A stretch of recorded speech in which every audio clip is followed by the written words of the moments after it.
if you are part of like the top 0.01% of creators and you're trying to go from 1 million a month to 10 million a month or whatever number that is, I'm going to break down how you should be structuring your media team, your content team. I'm going to break down rough averages of pay, important hires, kind of go from there. This video should only have like 1,000 views. I'm talking like this video is probably not for you. Just, you can scroll if you want. I'm going to get into the details here. We're going to end with a full monthly budget. I'm pulling this information from Dan Martell's team, Cody Sanchez's team, Alex Hormozi's team. I'm pulling this from experiment that I am running right now. Experiment's not the word. The build I'm running right now for a creator who's number one in his niche. And then also, I'm pulling from what I've seen big brands do. So I've spent a ton of time in the brand space. I've worked with like maybe 3 9-figure companies, and they have similar structures, probably a little bit smaller than this, but I'm gonna break it down, okay? Each role, what it should cost, how the hierarchy should be, and we'll go from there. Okay, the number one role, this is the most important role of the whole entire team. It's your head of content, it's your creative director.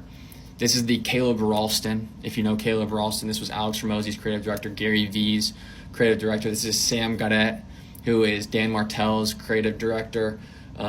There's so many people like this, okay? This is this one person who is going to oversee every single medium and hub of your content team. They're going to create synergy and be in charge of growth. They're going to be tracking your competitors and making sure that you are outpacing them, all of it, okay? Now, I'm going to break this up into 5 pods. The first pod is going to be like miscellaneous people. The second pod is going to be short form. The third pod is going to be long form. The fourth pod is going to be written socials, so LinkedIn and X, and then the last pod, the 5th pod, will be email. And those are kind of the 5 pods to build out a phenomenal media team. Then we're going to talk about the actual team members that you need underneath every pod. Okay, let's start with miscellaneous. These are people that are basically do a little bit in every single pod. Okay, first you're going to need a videographer, obviously. You need a stellar videographer. You really only need one. You need one really good one who understands how to cultivate recording environments. Okay, this is going to be about $6,000. Number 2, you're going to want a paid ads agency. I think agencies are the best. I don't think bringing in paid ads for in-house is a great idea. Jeremy Haynes charges $15,000, 15% rev share. We'll just say $15,000. There's a lot of great paid ad agencies that you can get for $15,000. This is going to be a huge part of your business. Next, you want to have somebody who is a funnel builder. Okay, they can build the email sequences, the landing pages, they run the data, they create the UTMs, all of it. This is your automator. This is the person who gets in the weeds and builds all the automations. They know Klaviyo like the back of their hand, or ClickFunnels, or whatever it is. You want to pay this person between $6,000 and $8,000. Let's go 6 just to be on the small side. You want a content VA. You need somebody who is clicking post on all these things, scraping data, doing the dirty work. You can get one that's phenomenal for $3,000. You can get it from somewhere.com or athena.com. Next, you want a niche expert. This is the most overlooked team member when building the team. This person understands the niche just as much as the main creator. Okay?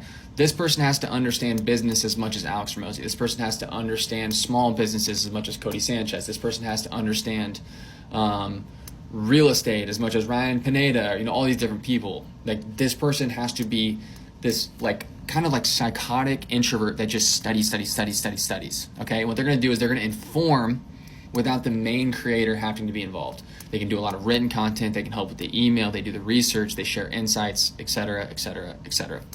Okay, that's our miscellaneous bucket. I'm going to give a final monthly budget at the end of this. Next, let's go to short form.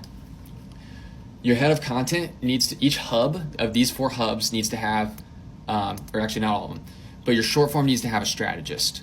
This is somebody who is a master of understanding the complexities of TikTok, Instagram, and YouTube Shorts. This is me. This is what I do. I understand the complexities of all these platforms. I understand hooks and pacing and growth tactics. Like I know how to use trial reels. We know how to scale up and rehook and edit 15 different times and how long an edit needs to be, like all that stuff. They freak out over it, okay? But it's all up here. They may not have the editing power, okay? They can probably script a little bit. They can probably edit a little bit, but they're a strategist. So this person needs about 2 editors. You can get them overseas for about $3K. Also, you want to charge this person between $8 and $10 grand. You want to get 2 editors overseas for about $3K, and you want to get a script writer / researcher / briefer. And whenever I say briefer, this is somebody who might be doing quality control with the editors. That person you want to pay about $5K. So $3K for the editors, $5K for this like junior director, and then about $8 to $10K for the actual hub strategist. Okay, now let's go to long form. You want your growth strategist. I'm going to give an agency recommendation here. Presley Milton and Cam Minier. These guys crush it on the YouTube agency side. That's an example. You can also bring this in-house with a great long-form strategist. Patty Galloway's agency would be another one for this. They're probably high-ticket. These are both high-ticket agencies. But it's going to give you an idea of the type of level you want this strategy to be. This growth strategist is going to have a team underneath them. Number one, they need a budget for packaging. You might not need somebody on the team that does packaging, but you need to have a budget for packaging. Maybe you use clickables.com.io. Clickable. You might have to do some research. I think it's Clickable. That's like a YouTube packaging, but you need someone dedicated to packaging, or at least a budget. I would say $3K. You need an editor, a long form editor for the podcast, for all that stuff. I would say $3K for this editor. And then you need another scripter and researcher and briefer, again, $5K, somewhat similar to short form, except one less editor and a packaging fund instead. Okay, whenever we go to email, you don't need a lot on the email side. The goal is that the analytics funnel person that we talked about in miscellaneous can set up all of the automations and the segmenting. You need one writer to build out email sequences. This could also... never mind. You need a writer to build out the sequences, so welcome sequence, abandoned cart sequence, lead magnet sequences, countdown sequences to webinars, stuff like that. $5K. Maybe you might have to push up to $8K depending on how much email you're doing. Do not slack on email, but one great ghostwriter can take email a very long way. Next, we need a ghostwriter for written socials. This is X and LinkedIn. Depending on your business model, you might want a strategist here, but the odds are you can probably get away with one person. That's a